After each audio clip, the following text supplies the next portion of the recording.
collective has only been an entity for like a year and a half at this point. And we've tried all sorts of things, and amazingly things have worked really well. But that newsletter, a piece of paper in everyone's mailbox, our demographic is 65 to 80, I would say. Oh, there's some younger ones. Well, there's a couple, but generally, and not necessarily internet savvy. So yeah, it has worked really well. And of course, the Lake Midway Festival too, as a community builder. I mean, it might seem really small scale compared to some things that people have done in the room, but Digby Neck has had really, I feel, and I've lived there my whole life, so I think I can.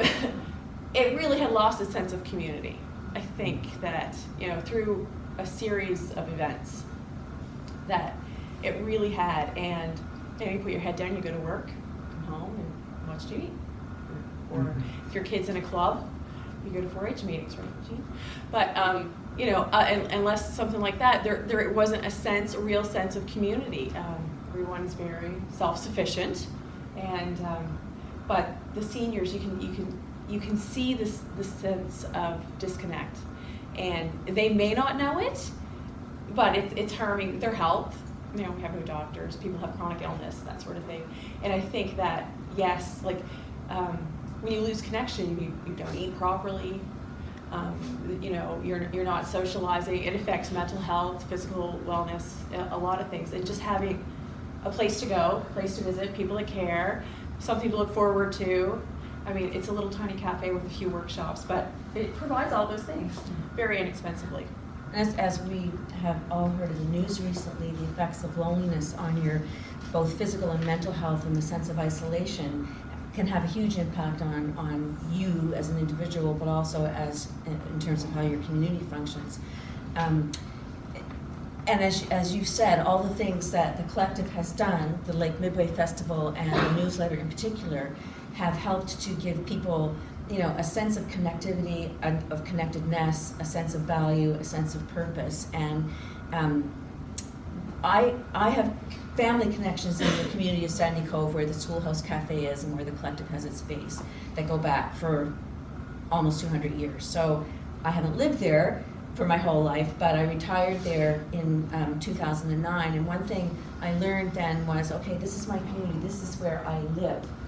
So you can't wait for they to come in and do something. What you realize, or what I realized, was, well, I am the they, we are the they, so if we want something to happen, then you just do it, and you don't listen to the people who say, oh, you're never going to be able to operate a cafe with volunteers, that is just never going to happen. You can't do that, it won't work. Well, thank God we didn't had listen 28 to those people step forward last summer and volunteer at the cafe. Yeah. Like, we had no trouble getting anyone to work there because it's social. It's social. It's the only thing going on. It's the place to be. It's the only place on the is you can get an espresso. It's the place to be seen. We have an espresso machine. I mean, I thought I should mention though. I mean, on the report there, it says the Eldridge Memorial Library. So the Eldridge Memorial Library is a very small, privately run library in the village of Sandy Cove that has existed since 1936. And again, it's an example of an organization that was created through a bunch of volunteers to provide a library within their community. And they cooperated with us to enable us to apply for this grant.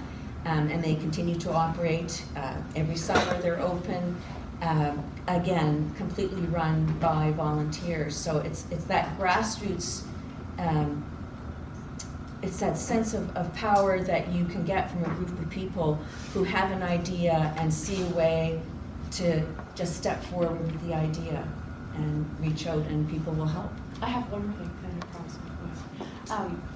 Also, well, like again, through a series of unfortunate events, I think, in our area, people, they balked at you'll be able to run something with volunteers, or you'll be able to get anything going around here. Everything fails, development agencies have died, whatever. And in the time since we have stuck our neck out and took the chance, because we had no idea if this was going to work, and just hoped it would, neither one of us have ever worked.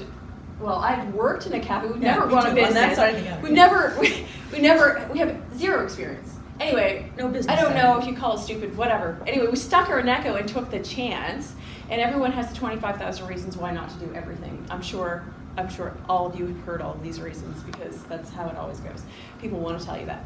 And so we did it anyway to see what would happen, and it worked. And we stayed open only on Saturdays this winter, and we actually made a profit. In the winter, Not paying staff. in the winter, in Nova Scotia, in Digby County, population 7,000 people, okay, that's the entire county, not Digby Neck, and we made a go of it. But that's not the biggest thing. No. Other people have dared to open businesses that haven't, there hasn't been a new business opened. I don't know, I should find that out actually. But 2 or 3 different people have dared to open other businesses, and they're flourishing. Yeah. And so other people will dare to stick their necks out. So. Or they've had an idea and seen that, you know, we could do something, so, well, if we could do it, why can't they? Yeah. So next year we'll have there'll be a community rink on the grounds of the school, just 5 miles down the road from us. There's a little art gallery that has opened. We have a distillery on Digby Neck. We have a new yoga studio. Two new yoga And we've studios. started a community garden that Gwen and I filled the gardens full of dirt last Friday. 7 cubic yards.